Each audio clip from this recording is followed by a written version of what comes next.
තෙරුවන් සරණයි. වැරැද්දක් නොකර ඔයා බැනුම් අහලා තියෙනවද? එහෙනම් අද ඉඳන් ඒ බනින අයට බනින්න දෙන්න. පොඩ්ඩක් මේ කතාව අහලා බලන්නකෝ. එක සෙන් ආරාමයක සෙන් භික්ෂුවක් හිටියා. මේ හාමුදුරුවෝ ලොකු හාමුදුරුවෝ ගාවට ගිහින් කියනවා, ලොකු හාමුදුරුවනේ මට මේ ආරාමේ ඉන්න බෑ. මට මේ ආරාමේ ඉන්න අයව හිතට අල්ලන්නේ නැහැ.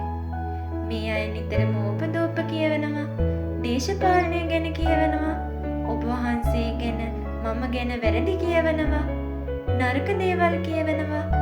මෙන්න මේ නිසා මට මේ අයත් එක්ක ඉන්න බෑ. එහෙම වුණොත් මාත් පිරිහෙනවා. මගේ ගමනට බාධාවක්. ඒ නිසා මට සාමකාමී ආරාමයකට යන්න කියලා ලොකු හාමුදුරුවන්ගෙන් අවසර ඉල්ලනවා. මේ වෙලාවේ ලොකු හාමුදුරුවෝ කියනවා, හරි මම ඔබට සාමකාමී ආරාමයකට යන්න අවසර දෙන්නම්. හැබැයි එක දෙයක් මට කරන්න ඕන. ඒ වෙලාවේ සාමකාමී ආරාමයකට යන්න ආසාව වැඩි තිබ්බ හින්දම මේ හාමුදුරුවෝ කියනවා, හොඳයි ලොකු හාමුදුරනේ මම ඔබ වහන්සේ කියන දෙයක් කරන්නම්. ඊට පස්සේ ලොකු හාමුදුරුවෝ හොඳට පිරුණු තේ හැන්දක් ගෙනත් දෙනවා, වතුර වලින් පිරිච්ච. මෙන්න මේ තේ හැන්ද මුළු ආරාමේ වටේම වතුර බින්දුවක්වත් වැටෙන්නේ නැති වෙන්න අරගෙන වටේම ගිහින් ආපහු මම ගාවට එන්න ඕන. එහෙම කියපු ලොකු හාමුදුරුවෝ තේ හැන්ද දුන්නා.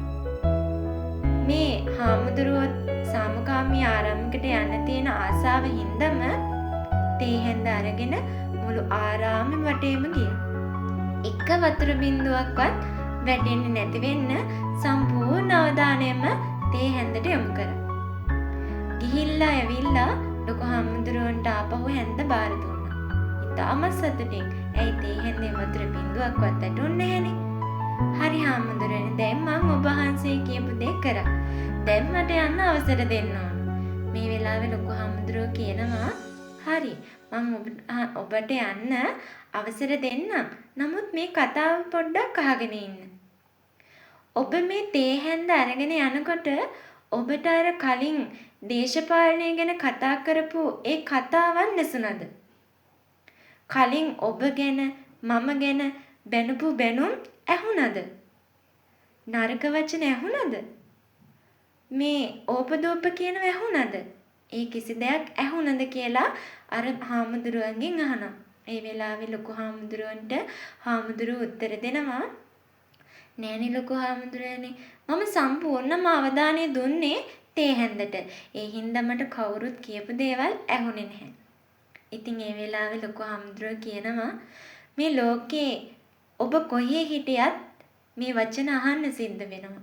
සමහර විට මීට වැඩිය ඔබ සාමකාමී කියලා හිතන තැන වෙනස්ම තැනක් වෙන්න පුළුවන්. ඒ නිසා ඔබ කොතන හිටියත් ඔබ කරන වැඩේට විතරක් අවධානය දෙන්න සමත් වෙන්න. ඉතින් ඔබේ ඉලක්කයට ඔබේ අවධානය දුන්නහම ඔබ වටා ඉන්න ඍණාත්මකය කියන දේවල් ඇහෙන්නේ නැති වෙලා යනවා. ඒ නිසා ඔබ ඔබට අවධානය දෙන්න. ඉතින් මම ඔබටත් කියන්නේ, ඔබටත් පුළුවන් ඔබේ සැබෑම ඉලක්කය අඳුරාගෙන ඒ සැබෑම ඉලක්කයට අවධානය දෙන්න. ඉතින් සිහින දකින්න, ඒවා ඉෂ්ට කරගන්න උත්සාහ කරන්න. ඉතින් ඔබට තෙරුවන් සරණයි.